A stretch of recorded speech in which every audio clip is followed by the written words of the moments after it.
नमस्कार दोस्तों, आप सभी का स्वागत है हमारे चैनल सा भक्ति क्लब पर। आज मैं फिर से एक प्रेरक कहानी लेकर आई हूँ। इस प्रेरक कहानी का शीर्षक है कर्म फल भोगना ही पड़ता है। इस कहानी को पूरा सुने, वीडियो को बीच में स्किप ना करें, वरना इस कहानी का असली मतलब नहीं समझ आएगा। और हमारी कहानी अच्छी लगे तो प्लीज वीडियो को जरूर लाइक करें। माता पिता जन्म देने वाले होते हैं, लेकिन कर्म का फल तो स्वयं को भोगना पड़ता है। हमारे हाथ में 5 उंगलियां हैं। 5 उंगलियों में जो उंगली आग में जाएगी, तकलीफ उसी को होगी। बहुत जमाने की बात है, 2 मित्र थे। वे साथ साथ व्यापार करते थे। माल खरीदकर बंबई आड़त में जाकर रख देते थे। जब भाव तेज होता, वहां से खबर आती और दोनों मित्र वहां जाकर माल बेच देते थे। जो लाभ होता था दोनों बांट लेते थे। एक बार आड़त में माल जमा कर दोनों मित्र घर आ गए। कुछ दिनों के बाद वहां से खबर आई कि भाव तेज हो गया है, आकर अपना माल बेच लो। दोनों मित्र बंबई गए। माल बेचने पर 1 लाख रुपया का लाभ हुआ। रुपया लेकर वे लोग वहीं एक धर्मशाला में ठहर गए। अब दोनों में से एक के मन में होने लगा कि अगर मित्र को किसी तरह मार दे तो हम लखपति बन जाएंगे, अन्यथा जीवन भर हजारपति ही बने रहेंगे। उसने मित्र से कहा, देखिए, इतने रुपये लेकर हम लोग कहां कहां भटकेंगे। आप रुपये लेकर यहीं धर्मशाला में रहिए, मैं होटल जाता हूं, भोजन कर लूंगा और अपने लिए आपके लिए भोजन लेता आऊंगा। मित्र ने कहा, ठीक है, जाइए। वह गया, स्वयं भोजन किया और भोजन में विष मिलाकर मित्र के लिए ले आया। भोजन करते ही दूसरे मित्र स्वर्गवासी हो गए। उसने शव को कार में लादकर समुद्र में लुढ़का दिया और मित्र के पुत्र को टेलीग्राम कर दिया कि तुम्हारे पिता बहुत बीमार हैं, जल्दी आकर भेंट करो। कुछ दिन के बाद उसने घर जाने के लिए बंबई से प्रस्थान किया। इधर टेलीग्राम पाकर उसके मित्र का पुत्र भी बंबई ट्रेन पकड़ने के लिए स्टेशन आया। पहला मित्र उसी ट्रेन से उतरा। उसकी मित्र के पुत्र से भेंट हुई तो उसने दिखावटी रोना शुरू कर दिया।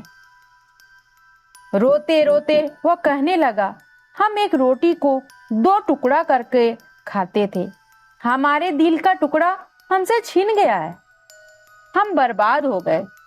आगे कहने लगा, हमारे मित्र तो चले ही गए, तकदीर भी फूट गई। हम लोग मन में सोचे थे कि 1 लाख रुपये का लाभ होगा, लेकिन जब तक वहां गए भाव घट गया था।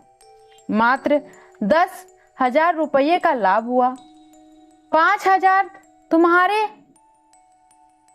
पिताजी के डॉक्टर को दिखाने में, गाड़ी भाड़ा करने आदि में खर्च हो गया। वह सब मेरा हुआ।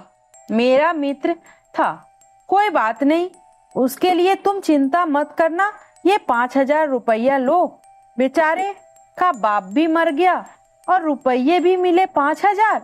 आखिर क्या करता। रोते रोते घर आ गया। जिसने मित्र को मारकर रुपये लिए थे वह व्यक्ति निसंतान था।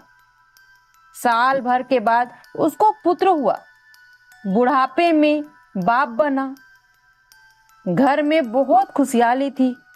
कारोबार भी तेज हो गया, खूब कमाई होने लगी।